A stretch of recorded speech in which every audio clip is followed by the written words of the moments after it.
Hello, good people of YouTube. Mountbatten here, and today we're going to be talking about matchmaking, even using the video in the background as an example and not just random B-roll. So, in this match you're watching right now, the teams are what we like to call absolutely friggin' stacked. If you look on my team, I've got a member from 07 and a member from SCCC, both of which are Super Unicum clans. And I'm also on this team in Shikishima. I'm not a Super Unicum, but I am most definitely an above average player in battleships.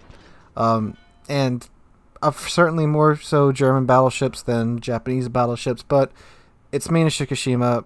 I play it like a German battleship, and I usually do pretty well in it. I think I actually have like 120,000 average damage in it, which, because it's Shikishima, is actually not considered good because 20-inch guns go burr.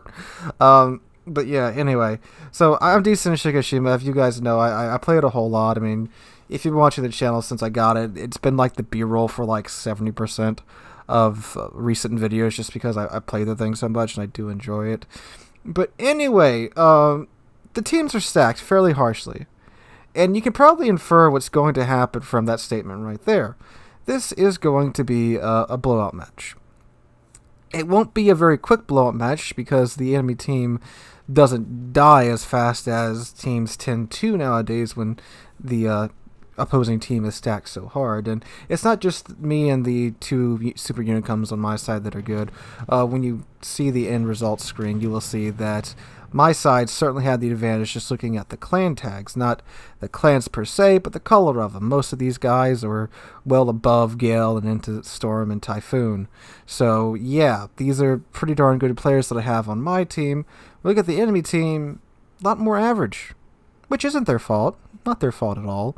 And this is one thing that people certainly have been asking for some time in the game, which is skill-based matchmaking.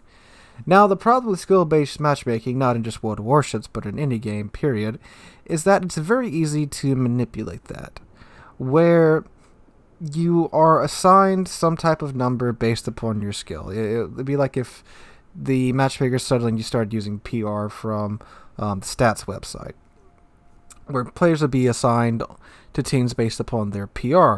And ideally, you would put the similar number of Super Unicum players on one side as on the other side. Sounds easy, right? Well, like I said, it can be manipulated quite easily. Somebody can just go ahead and tank their stats. It's not that hard to do. Just die often, don't do a lot of damage in games, and either you get sent back down to lower skill matches, or instead of putting, let's say there's 4 Super Unicum players, you put 2 on each side, but you got this other Super Unicum player who tanked his stats, and now he just looks like a bad to average player, so he gets put on one side too, so now there's 3 Super Unicum players on that side. And again, this isn't something that's very difficult to do. Anybody can just go into a match and tank their stats. And again, some very, very, very good players in this game can easily bring those stats back up if they so choose to do so. So that's one, of course, big issue with skill-based matchmaking. I mean, Wargaming has reiterated that point time and time again that they don't want to do that because of that right there. I mean, I'm not sure exactly how you counter that, because people will do it. Will a large number of people do it? I don't know. Probably not, if I had to guess. But it can certainly be doable. And that's the argument right there, too, against that. How can you know with 100% certainty that there will be a large number of people that will take advantage of that? I mean, if you look at just the nature of human beings, I would say, sure, there would be a pretty decent amount of people that would do that. But also, would it have as big of an impact on the quality of matches as the current matchmaker system is putting out? Be it that, I mean, just go play higher tier games, even on the weekdays. Blowout matches are certainly not a rare thing. And it's not like every other game is a good game to counter your blowout matches. These blowout matches are happening sometimes 5, 6, 7 games at a time. And for those of us that can really only play a lot on the weekend, I fall into that category right now, especially when school's in session. Being a teacher and all, I can maybe spend an hour or two playing on the weekdays if I don't have a lot of work to do at home. And on the weekdays, sure, the quality of team is a little bit better, but on the weekends, I mean, it's pretty rough, because that's when, many more people are on. So, I'm not trying to dump on weekend players, because I certainly am one.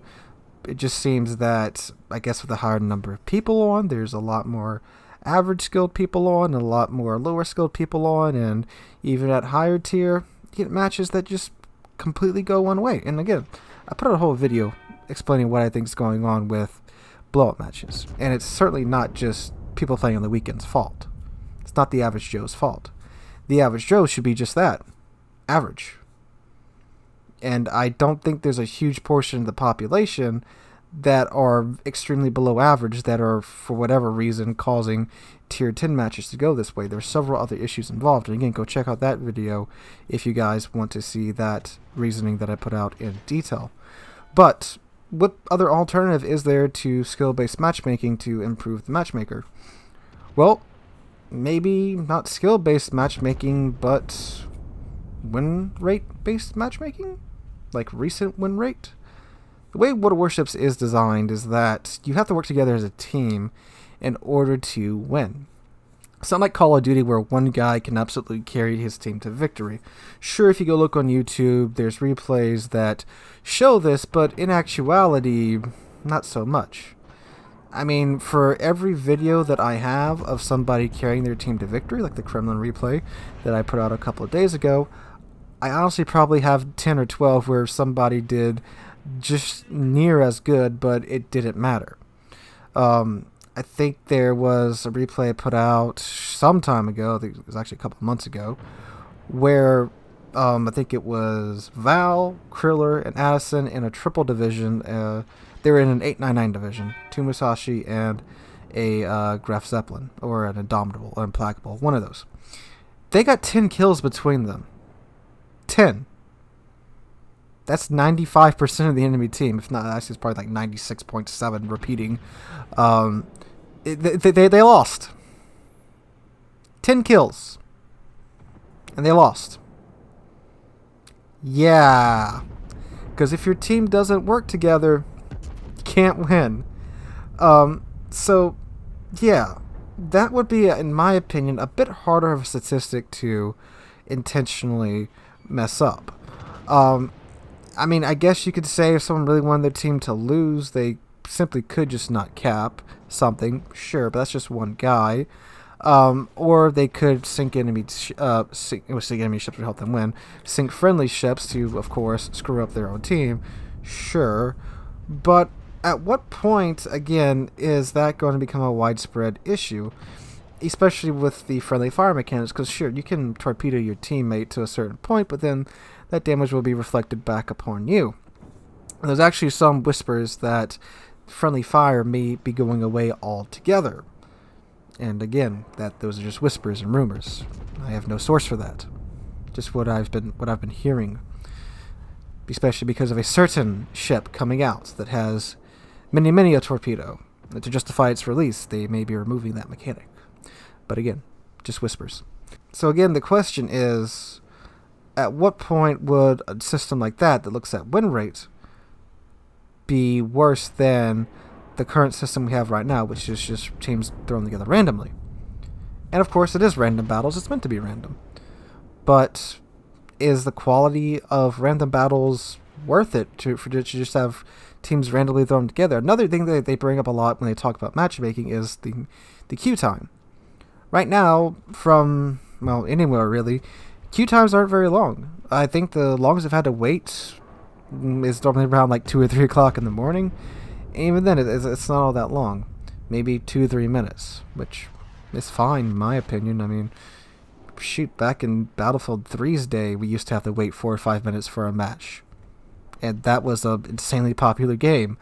So, yeah, I don't see how adding in something that could just look at maybe win rate, see, hey, this guy's on a 5 losing streak. Maybe I'll put him with some higher skilled players with a bit more PR, or players that have ranked higher in rank battles, or something like that. I mean, they could go off of rank, like I just said, they could go off of rank battles, they could go off of PR, they could go off of how the clan's done so far. Although I guess, you know, people can get carried in clan battles, but hey, people can get carried in rank battles, people can get carried in normal battles, and their skill rating could improve because of that.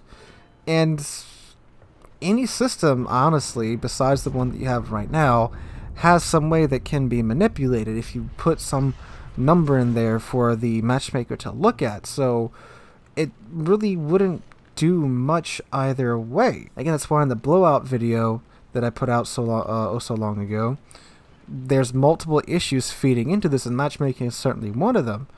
But skill-based matchmaking may be the lesser of two evils. I mean, you have a system that can be manipulated by players to where if they want to, they can tank their own stats and then go and bully average players if they just, I don't know, get off on that or something. Because if they start bullying average players, their stats are going to go back up. They're going to have to tank their stats again, and that seems just like jumping through extra holes just to get extra hoops to get a decent game, when you could just get a decent game at your skill level. Well, I guess they aren't looking for a decent game. They're looking to just bully the crap out of everybody for their own kicks. But that's the question. Would a skill-based matchmaker that could be exploited be worse off than what we have right now? Games that barely last 6-7 minutes. Games that are extremely one-sided because, for whatever reason, half of the super skilled players wound up on the enemy team, or certain ships wound up on the enemy team, or something like that. That's the big question. That's what I pose to you guys, because I can sit here and tell you what I think, or we can talk about it in the comment section and see what we as a whole community thinks. I know I'm not the biggest YouTuber on this site for World of Warships, and I'm certainly not the biggest North American YouTuber for World of Warships by far, but would you guys think that a skill-based matchmaker, be it win rate, be it PR, or be it some other type of figure that can be measured by the matchmaker that could be potentially exploited, be better off than what we currently have right now? Do you guys think that would fix a lot of the blowout matches? Let me know what you guys think in the comment section down below. Anyway, guys, if you enjoyed, make sure to subscribe to the channel and drop a like. We're on our way to 20,000 subscribers. We are on the cusp of 18,700 at the time of me recording this, so I can't thank you guys enough for that. We're trying to get 20,000 either by the end of 2020 or just by the beginning of 2021, so help us get to that goal. And when we do get to 20,000, we'll be giving away quite a premium ship as a huge thank you to you guys. Anyway, guys, hope you guys enjoyed. Hope you guys are having a wonderful Thursday. Also hope to catch you guys in the next one.